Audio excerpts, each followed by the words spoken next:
আসসালামু আলাইকুম গাইজ। আজকের ভিডিওটা কোনো ফানি ভিডিও না, আজকের ভিডিওটা একটা ছোটখাটো ব্লগ ভিডিও। আজকে আমরা মাছ ধরতে যাচ্ছিলাম, আমার সাথে ছিল আমার ছোট চাচাতো ভাই আর আমার ভাগ্নে। তো যাওয়ার পথে দেখলাম আমাদের এখানকার দেশি খেজুর গাছে অনেক খেজুর পেকে গেছে, তাই চাচাতো ভাইকে গাছে উঠাই দিয়েছিলাম। চাচাতো ভাই খেজুর পারলো এবং খাইলাম, অনেক স্বাদ আমাদের এখানকার দেশি খেজুর গাছের। তো গিয়ে ডিরেক্ট চাচাতো ভাই পানির ভিতরে নেমে পড়ে জাল নিয়ে, তো নেমেই মাছ ধরতে শুরু করে দেয়।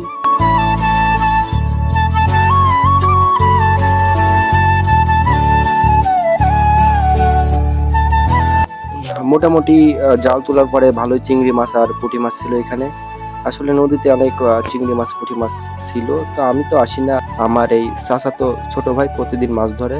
তো আমাকে আজ ডাকলো, আমি শখ করে আসলাম যে একটা ভিডিও বানানো হয়ে যাবে না, ব্লগ ভিডিও বানানো হবে, তো ইউটিউবে আপলোড দেবো নি, তাই আমি আসছিলাম।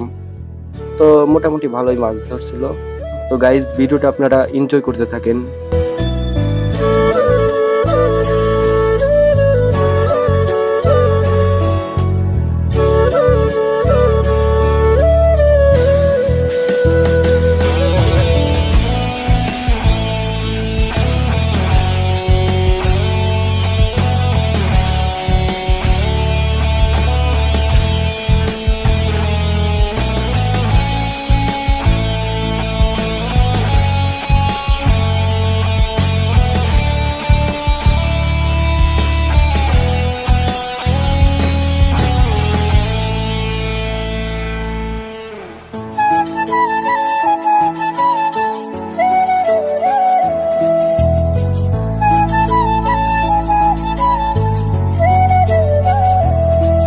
পরে চাচাতো ভাই আবার জাল নামিয়ে উঠাইলো।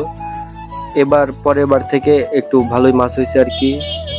চ্যাং মাছ ছিল, পুঁটি মাছ ছিল, চিংড়ি মাছ ছিল অনেকগুলাই। সো আমি আমার গায়ে মানে চুলকাচ্ছিল আর কি, পরে আমি চলে আসছিলাম, আমার অ্যালার্জি সমস্যা আছে। তো ওরাই মারছিল, পরে বাসায় এনে এই তো এই মাছগুলো পেলাম। দেখুন কত সুন্দর মাছ, কত দামি মাছ এগুলো, নদীর মাছ। সবাই ভালো থাকবেন, সুস্থ থাকবেন, আর আমার এই ছোট্ট চ্যানেলটা সাবস্ক্রাইব করে দিবেন।